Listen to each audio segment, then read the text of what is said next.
Duh, canda. Pas aku noleh ke belakang, tiba-tiba tau gak gue nabrak apaan? Pas aku noleh ke belakang, aku nabrak patung yang, sorry ya, ini patung bukan orang, patung. Dia itu kayak tangannya tuh udah gak ada. Jadi patung yang tidak sempurna gitu. Tapi dia kayak berpakaian coklat-coklat dan patungnya tuh patung cowok. Terus abis itu pas aku lihat, aku cuma natap ke arah matanya. Dan ini gak bohong, mata patung itu bener-bener natap ke aku tuh keras banget. Yang kayak natap banget gitu, padahal itu patung. Dan aku ngeliatin aja.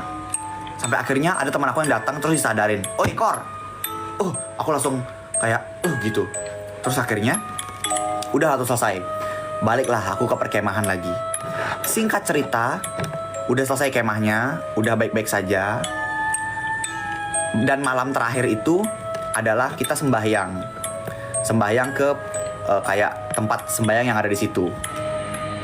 Pas masuk ke gapuranya, aku sama temen yang kebetulan indigo. Nah, salah banget tuh gue. Jalan sama temen indigo. Udah gue takut jalan sama temen indigo.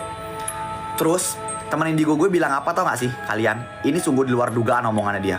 Dia ngomong kayak gini, "Kor, banyak banget yang ngeliatin kita." Wah anjing. Di situ gue langsung kayak, aduh jangan ngomong kayak gitu dong. Untung gue nggak bisa lihat. Dia bilang, di depan kita mereka pada ngeliatin kita. Hah, siapa yang ngeliatin? Gak ada orang. Soalnya kita sembahyang itu gili-giliran, kayak bergrup gitu. Jadi sedikit-sedikit. Terus aku jalan sama dia. Terus yang kayak, "Awas Kor, jangan sampai nabrak, bilang permisi," gitu. Aduh, nabrak siapa? Masalah gue nggak bisa lihat nih. Gue kan nggak bisa lihat. Terus di depan tuh yang kayak kosong, gue nggak ngeliat ada siapa-siapa. Akhirnya ya udah sembayang. Terus aku keluar. Udah selesai. Keesokan harinya aku pulang. Nah, disinilah kejadiannya.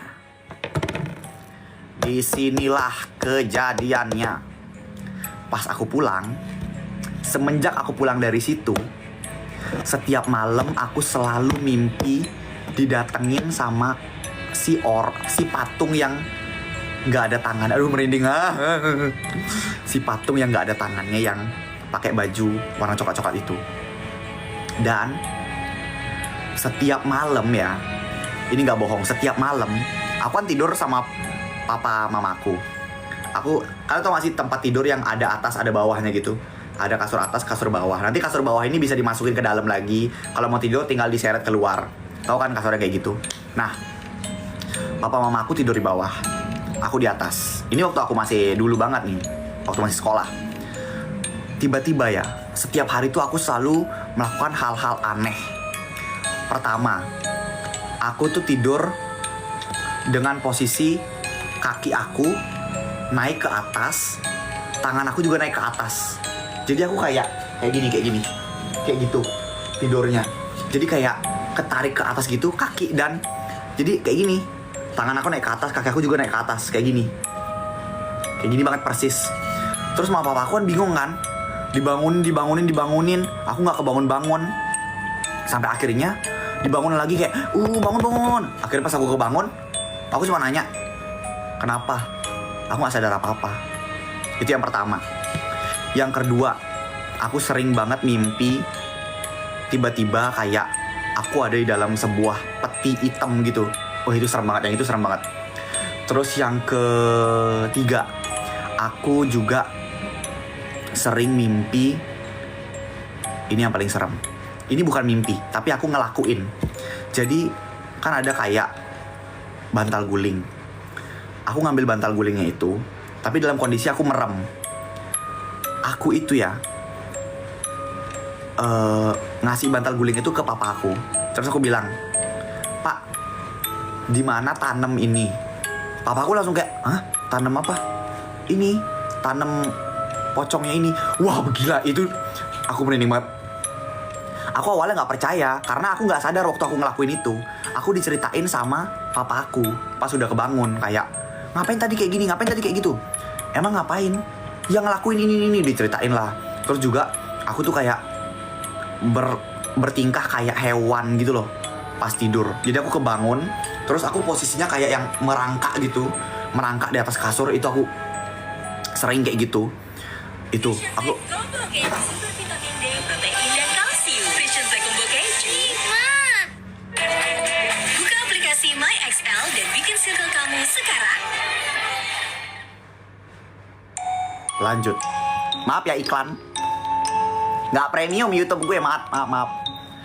Nah, terus pas udah banyak kejadian-kejadian itu, akhirnya aku pun dibawa ke orang pinter. Di situ aku ditanyain, ini anak saya kenapa ya kok kayak begini? Dan juga aku setiap sakit aku selalu kambuh kayak gitu. Itu udah berbulan-bulan. Sampai akhirnya baru ditanyain. Nah, pas ditanyain, dibilanglah kalau ternyata ada yang ngikutin aku dari lokasi aku kemah. Jedeng deng deng deng deng deng deng deng deng deng deng deng deng. Di situ aku benar-benar shock banget, yang kayak what the, hah?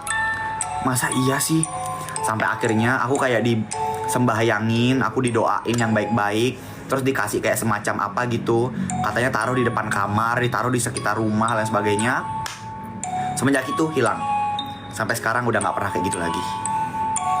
Jadi pelajarannya adalah hati-hati kalau ke tempat baru, karena kita hidup berdampingan sama mereka.